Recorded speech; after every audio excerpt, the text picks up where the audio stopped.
ভ্রমণে সবাইকে স্বাগত। আরও একটা ছুটির দিন আর আমরা বেরিয়ে পড়েছি নতুন একটা ভ্রমণের উদ্দেশ্যে। চারপাশের দৃশ্যগুলো কিন্তু খুবই উপভোগযোগ্য।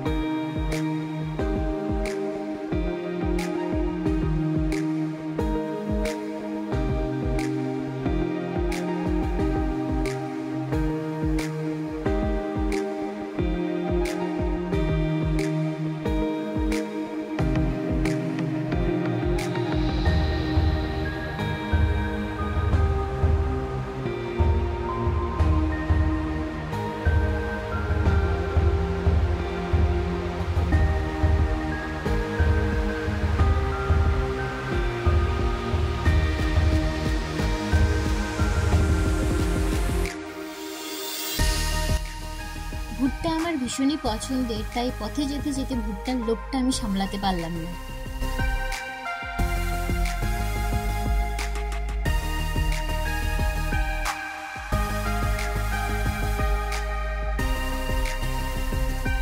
আমরা চলে এসেছি ব্যাঙ্গালোর থেকে 54 কিলোমিটার দূরে ব্যাঙ্গালোরের গ্রামীণ জেলা দাব্বাসপেটের কাছে অবস্থিত এক হিন্দু তীর্থস্থান, যার নাম হচ্ছে শিবগঙ্গে। শিবগঙ্গে একটা পর্বত শৃঙ্গ, যার উচ্চতা হচ্ছে 1368 মিটার, প্রায় 4444 ফুট।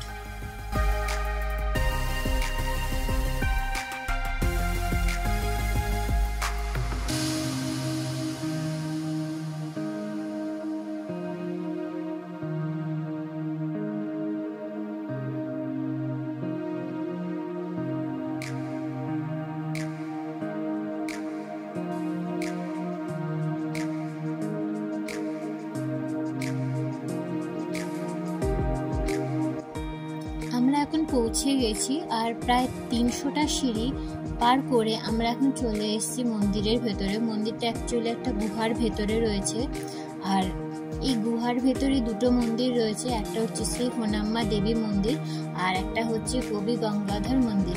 মানে হোনাম্মা দেবী হলো পার্বতী আর গঙ্গাধর শিবকে বলা হয়েছে।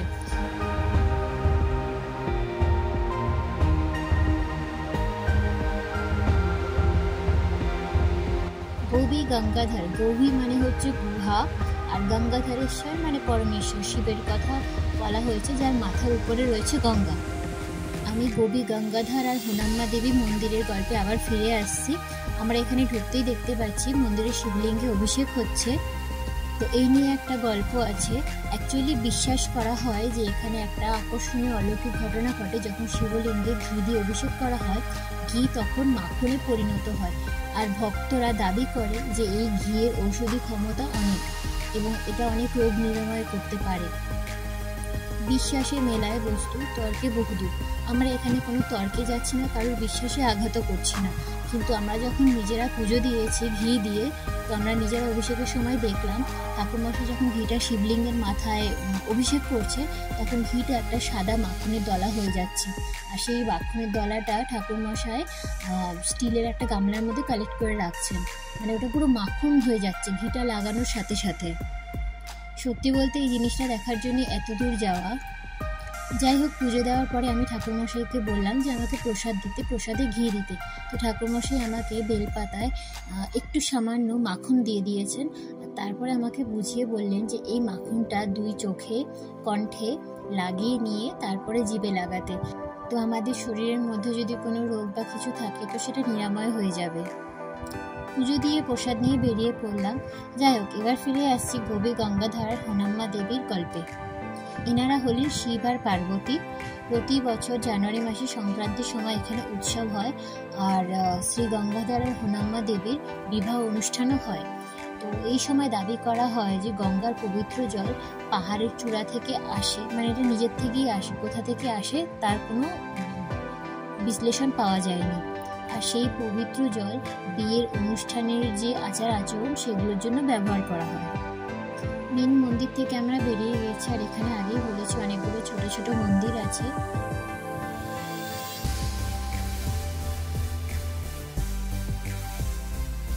আস্তে আস্তে আমরা এগিয়ে চলেছি শিবগঙ্গের চূড়ার দিকে।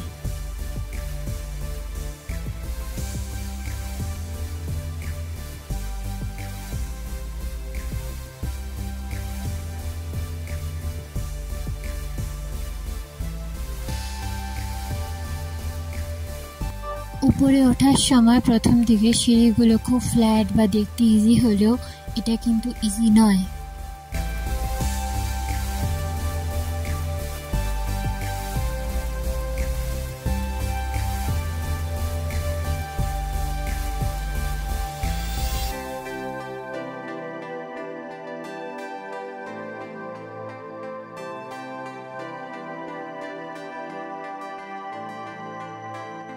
এই শুরু হচ্ছে অরিজিনাল ট্রেকিং এর রাস্তা।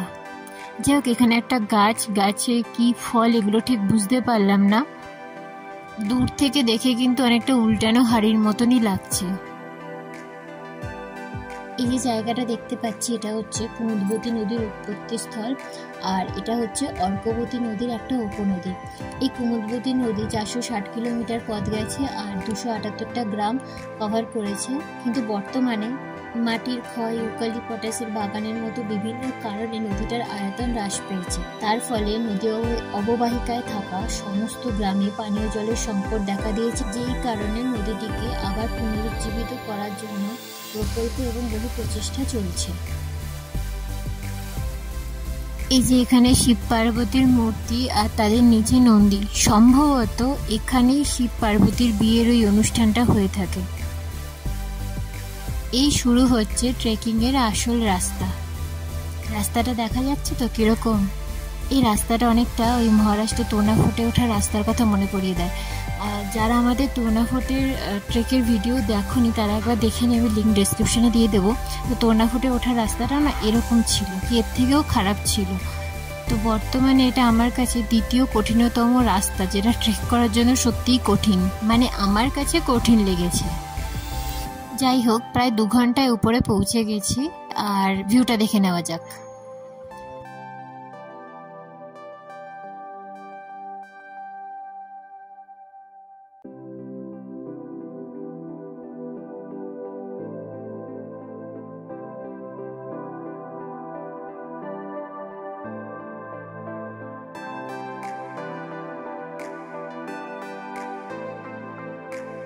আচ্ছা, এটা হচ্ছে বাসভান্না স্ট্যাচু, মানে নন্দী স্ট্যাচু। এর চারপাশে প্রদক্ষিণ করাকেও পবিত্র মনে করা হয়।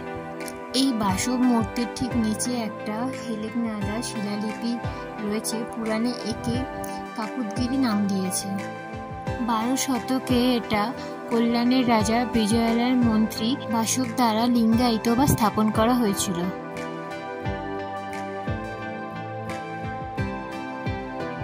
এই চূড়ায় আসতে যতই কষ্ট হোক না কেন, উপরে পৌঁছানোর পরে যে শান্তিটা, সেটা কিন্তু আলাদাই শান্তি।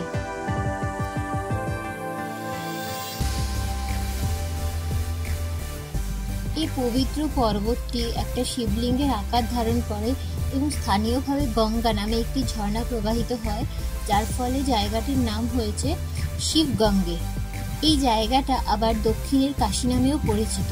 এখানে রয়েছে বিভিন্ন মন্দির, যেমন গঙ্গাধরেশ্বর মন্দির, পুন্নাম্মা দেবী মন্দির, ওলাকাল তীর্থ, নন্দী মূর্তি, পাতালাম, শারদাম্বের মন্দির, এরকম অনেক ছোট ছোট অনেকগুলো মন্দির এবং তীর্থ রয়েছে। তীর্থগুলোর মধ্যে উল্লেখযোগ্য হল কর্ণতীর্থ, কপিলা তীর্থ।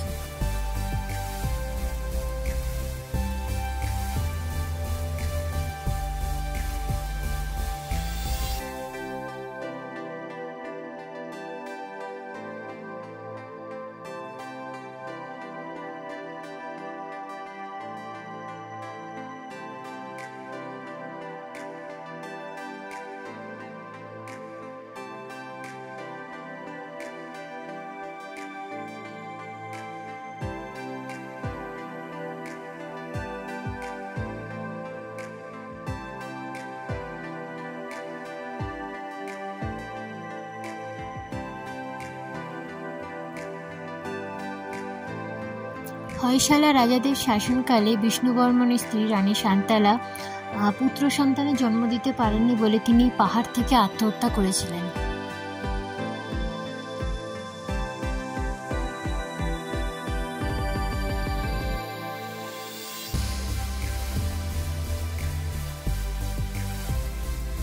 এখানে এসে দেখছি অনেকেই পিলারটার উপরে কয়েন ফেলার চেষ্টা করছে, একবারেই আর কি ফেলতে হবে, তো ব্যাপারটা বুঝলাম না। পরে নিচে এসে জানতে পারলাম যে এখানে যদি কয়েন ছোড়া হয় এবং কয়েনটা যদি একবারই উপরে স্টিক করে যায় তো এতে আপনাদের মনের ইচ্ছা পূরণ হবে, মানে এরকম একটা ব্যাপার।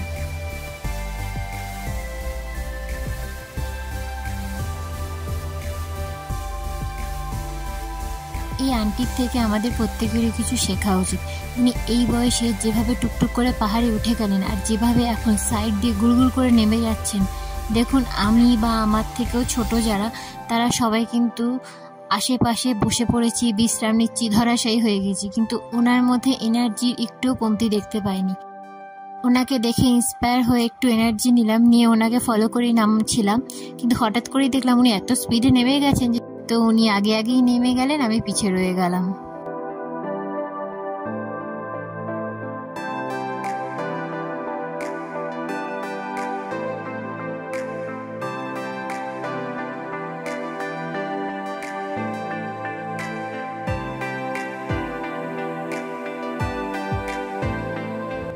বিশ্রাম করার সময় হঠাৎই পিঁপড়েদের দিকে চোখ গেল, তো একটা কথাই মনে পড়ল, একসাথে করি কাজ, হারি জিতি নাহি লাজ।